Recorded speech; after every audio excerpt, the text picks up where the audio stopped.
Hey. Day 3 of really pushing myself. I was like super tired this morning, but I got up, had a pretty good meditation, and got some pretty good writing done. And I'm just going to keep on, keep it on, as they say, and just keep doing and living from the heart. I saw a thing online. It was like, said something to the effect of anxiety is a sign. Anxiety is an opportunity to like challenge your preconceived notions. I don't know exactly how it was worded, and anxiety is a opportunity for growth. It's a sign that there's some growth to be had, and that's like been my big focus ever since I've gotten this like second chance on life, and I've had this spiritual awakening, and I had kind of this newfound appreciation for myself and for life, which I guess that should be good news. And that's why that quote like resonated with me, even though like I just butchered it, because I've always been so fucking like riddled with anxiety. Like I said in my first video, I think that was one of the big things about my personality that led me down a or that really just made a path of self-destruction, many paths of self-destruction, so like enticing to me, because anxiety and a perfectionist, a people pleaser, highly sensitive, almost empathic, I think, and also with a little bit of like this rebellious spirit. And it was just like my emotions were like in a pressure cooker, and they exploded. Like I kind of said in other videos, when I got into by the time I entered into my senior year of college, I felt no closer to life, no closer to living a life of authenticity. And I was like, what in the fuck am I doing this for? I did not know which direction to go. Time was up. I had to make a decision, and I like practically made the decision to just pursue drugs, because it's like, if you're not going to pursue goals and actually like put your nose to the grind or whatever, and go in this path and create future success, long-term success, like this foundation of success, if you're not going to chase goals and success in the future, you're going to chase, you're either just going to be miserable, or you're going to chase like success in the present. And success in the present, instantaneous, shortcuts, all that shit is just like fucking superficial, something that feels good superficially, which is like what drugs do. So that's why I was like so into self-destruction for so long, and it just got like darker and darker. But it was because I had this just anxiety coupled with a lot of other like conflicting strong personality traits, and it just built up and until it was like my soul kind of orchestrated like a coup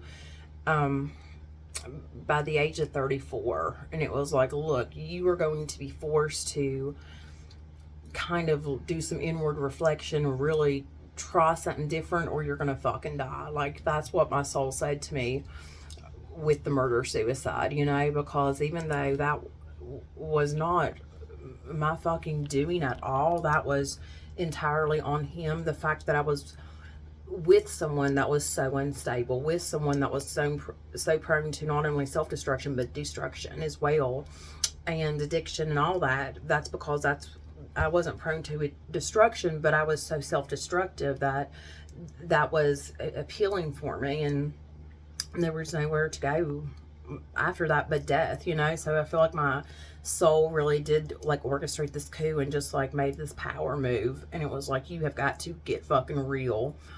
Which is ironic, because I always considered myself, like, because I don't have a poker face, I wear my heart on my sleeve, I feel you know, really intensely.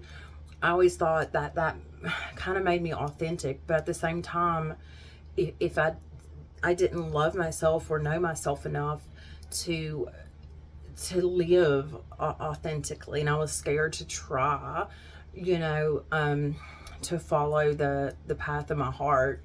So, you know, I was just like this miserable fraud, basically.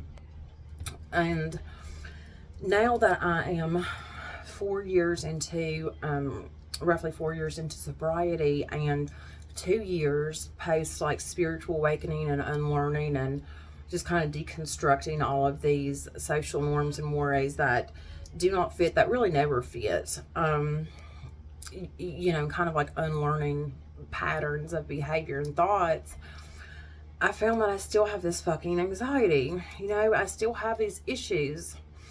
And even though I am saying this is what I have done, X, Y, and Z, this is how I take care of my addiction in the physical sense with Suboxone and therapy, and this is how I take care of life, you know, in fulfilling little ways, like, you know, getting like my upper ear piercings and my tongue pierced.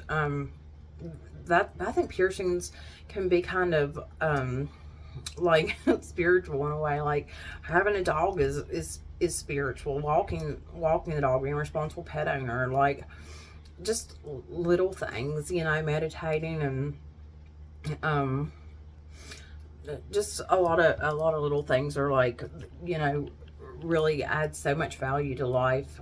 Walking, taking control over my health, that's great. Those are things that I'm doing. I have, like, you know, these practices and these steps in place, and I've been implementing them for some time now. But it seems like a lot of times with people that I watch, success stories, it's just kind of like, okay, the before and the after, you know, it's like I was fucked up and now I'm not, and look how great my life is, you know. With health, a lot of times, the vegan YouTubers, I mean, they're before and after, and it's like they went down from, you know, just an unhealthy, obese weight a lot of times, and now for years and years they have been like bikini ready, you know. And I don't know, for me it's just like a slow going process, and it's still the fight is where it's always been, which is with myself, you know. And I'm not going to stand in my own way, and being aware of that is a huge step. But anxiety is still a motherfucker. You know, it really is. You know, your mind is a bitch, right? My mind is, at least. And so when I saw that quote, I just really, I was like, okay, this is an opportunity, a chance to unlearn, which I guess that means if you have a lot of anxiety, you have a lot of like potential. And for a long time, I wanted to like die with potential, so at least I would like have that, you know. And that's like a, you know, really sad and morbid thought, is it not? But I don't want to just be like potential anymore, you know. I just wish that there was I feel like there is something I'm not doing, maybe, or just like some little thing that's not clicking to really help with, like, you know, still my continued disease, or, you know, discomfort and anxiety, like with reality and with myself and my mind in reality. Maybe it's just going to take longer. You know, it took me 34 years of going down the wrong path, and I've made a lot of progress. Maybe I just, you know, in a couple of years, maybe it'll be like I won't break out in hives when I have to like answer the phone. You know, I still do that, like, for example. We'll see, but I don't know. I'm thinking about trying like CBD stuff, and even like pot in a medicinal way. I even talked to my doctor, my therapist about it, and they were like, yeah, actually you really should. They know I'm like crazy, but you know, once again, that shit takes money, you know. And the amazing thing is, and I'm so glad, like, I have really taken charge of my own sobriety and gotten real with myself enough to get my sobriety in check to the degree that, you know, I'm glad that I'm not one of those people that's like, oh no, I can't take Tylenol or else I'll be shooting dope by the end of the night. And maybe that's true for some people, but I'm just glad I don't look at it like that, you know. I don't want to like get fucked up or escape, but I know, like, you know, pot is not a drug, and anybody that says pot's a drug, I mean, doesn't know what they're talking about at all. And it's not a gateway drug, no more than like cheese is a gateway drug. Like, no shit, everybody smokes pot, but everybody drinks. I think pot could be like an amazing tool, and hopefully soon I'll have my finances in order where I can actually start, like, I don't know, maybe like trying gummies or something. I don't really want to smoke and have that smell like lingering. But maybe like the CBD would actually help. I've been like looking at a lot of videos, and it seems like it does work for people who still have kind of like just this anxiety and like a flustered mind that is prone to chaos, as mine very much is. And that would really help, you know, potentially be another like tool in my toolbox, as they would say in the recovery community. And it's like I would like to use CBD and potentially THC as like a tool, like I use Suboxone. And I need to make a video on Suboxone. That's about all I'm going to say and wrap it up. But I'd like to make a video on Suboxone, just kind of like in defense of Suboxone, like I did with West Virginia, because there's a lot of misconceptions about that too. But that's for another time. Y'all have a good night.